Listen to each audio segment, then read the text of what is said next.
एक बार फिर से स्वागत है 2 जुलाई 2024 के राजस्थान करंट अफेयर्स में। 1 जुलाई को 5 प्रश्न बने थे। 2 जुलाई में देखते हैं कितने प्रश्न बनते हैं।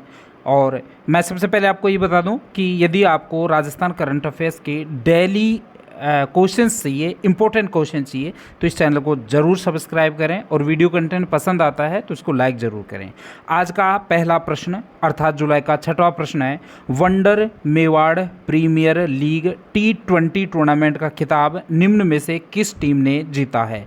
4 ऑप्शन आपके पास हैं, रॉयल राजपुताना कॉन्कर्स, दूसरा विकल्प है डूंगरपुर ड्रैगन्स, तीसरा है वंडर मेवाड़ रॉयल्स और तीसरा है इनमें से कोई नहीं। तो साथियों, अब की बार जो wonder Mewar premier league T20 tournament का खिताब जीता है वो डूंगरपुर ड्रैगन्स ने राजपुताना जो रॉयल राजपुताना कॉन्कर्स है उसको 7 विकेट से हराकर जीता था।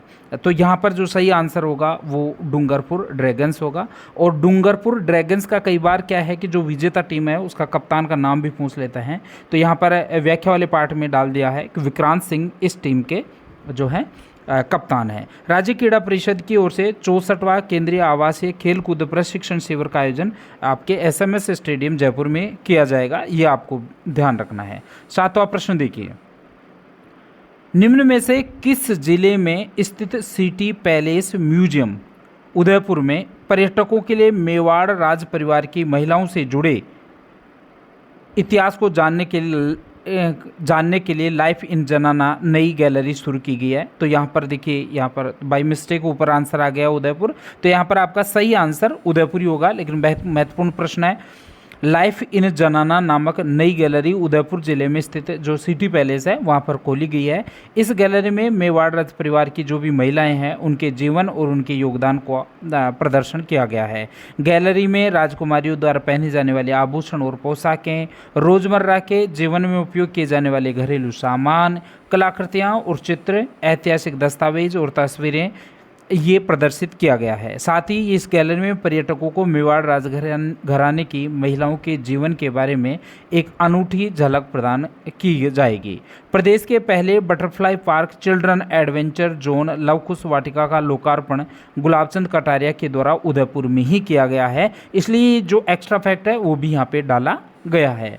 8वां प्रश्न देखिए, राजस्थान ओलंपिक संघ का अध्यक्ष किसे नियुक्त किया गया है? ओलंपिक गेम्स होने वाले हैं साथियों, तैयारियां बहुत जोर शोर से चल रही हैं, इसलिए ये प्रश्न बहुत ही महत्वपूर्ण बन जाता है कि राजस्थान ओलंपिक संघ का अध्यक्ष किसे नियुक्त किया गया है। आपके पास 4 विकल्प हैं, गंगाराम मूलचंदानी, अशोक गुप्ता, नवीन महाजन और अनिल व्यास। यहाँ पे आपको ये भी ध्यान रखना है साथियों, हमारे टेस्ट सीरीज का हमारे जो कंटेंट उपलब्ध करवाते हैं तो कोई मैन प्रश्न के साथ जो एग्जैक्ट आंसर के साथ साथ जो 3 अन्य विकल्प हैं उनके बारे में भी बताया जाता है। तो यहाँ पर जो सही विकल्प होगा वो आपका अनिल व्यास होगा, क्योंकि श्री अनिल व्यास को 2024 में राजस्थान ओलंपिक संघ का हाल ही में अध्यक्ष जून माह में नियुक्त किया गया था।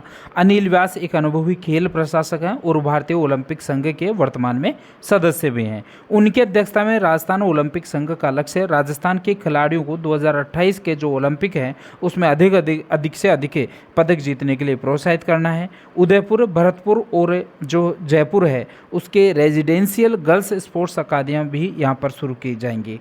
अच्छा, यहाँ पर जो पहला विकल्प है गंगाराम मूलचंदानी, गंगाराम मूलचंदानी कौन है? वर्तमान में राजस्थान का जो मानवाधिकार आयोग है उसके अध्यक्ष हैं। तो यहाँ पर आपको ये भी ध्यान रखना है, अनिल व्यास के साथ साथ आपको अतिरिक्त जानकारी आपको गंगाराम मूलचंदानी, अशोक गुप्ता और नवीन महाजन की भी आपको प्रदान की जाएगी। तो एक विकल्प एक प्रश्न के साथ साथ उसके पैरेलल जितने भी एक्स्ट्रा फैक्ट बनते हैं वो सारा आपको उपलब्ध किया जाएगा।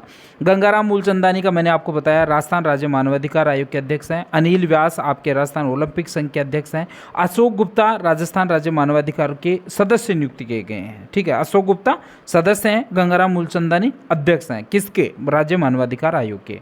और इसके अलावा आपको ये भी ध्यान रखना है कि जो अभी हाल ही में मुख्यमंत्री साहब ने बजट 2024-25 घोषित किया है उसमें मिशन ओलंपिक 2028 की घोषणा की गई है, जिसके तहत जयपुर, भरतपुर और उदयपुर में रेजिडेंशियल गर्ल्स स्पोर्ट्स अकादमी शुरू की जाएंगी। तो ये 3 जिलों का नाम भी आपको ध्यान रखना है। और मिशन ओलंपिक 2028 की जो घोषणा बजट में की गई है उसके बारे में भी सामान्य जानकारी आपको होनी चाहिए। 9वां प्रश्न देखिए, उज्बेकिस्तान में आयोजित होने वाली लैक्रोज की एशियाई सीनियर महिला प्रतियोगिता में भारतीय टीम की कप्तान किसे बनाया गया है? तो यहाँ पर 4 विकल्प हैं साथियों आपको पास। अनीता राठी को बनाया है, या सुनीता मीना को, वान्या शुक्ला को बनाया है, या अनुपमा तिवारी को। तो आपको ये ध्यान रखना है साथियों, उज्बेकिस्तान में आयोजित होने वाली लैक्रोज की एशियाई सीनियर महिला प्रतियोगिता में भारतीय टीम की कप्तान आपकी सुनीता मीना को बनाया गया है, जबकि आपके अनीता राठी जो हैं वो अमेरिका में इंटरनेशनल पावर लिफ्टिंग फेडरेशन के टूर्नामेंट में इन्होंने हाल ही में स्वर्ण पदक जीता है, इसलिए यहाँ पर सुनीता मीना का नाम विकल्प में डाला है ताकि बार बार ये चीज़ें आपके दिमाग में आए, आंखों के सामने रहें, तो आपको इसमें गलत होने की संभावना नहीं रहे। वान्या शुक्ला के बारे में यहाँ पर एक विकल्प दिया है। वान्या शुक्ला कौन है? तो बीसीसीआई की जो अंडर 19 कैंप की महिला क्रिकेटर के रूप में इनको चुना गया है, और ये उदयपुर का जो खेल गांव है वहाँ की निवासी है वान्या शुक्ला। तो अनीता राठी, सुनीता मीना, वान्या शुक्ला, ये सारे सब के बारे में यहाँ पर आपको जानकारी प्रदान की गई है। अब 3 जुलाई का है उसका छोटा सा कैप्सूल नेक्स्ट वीडियो में।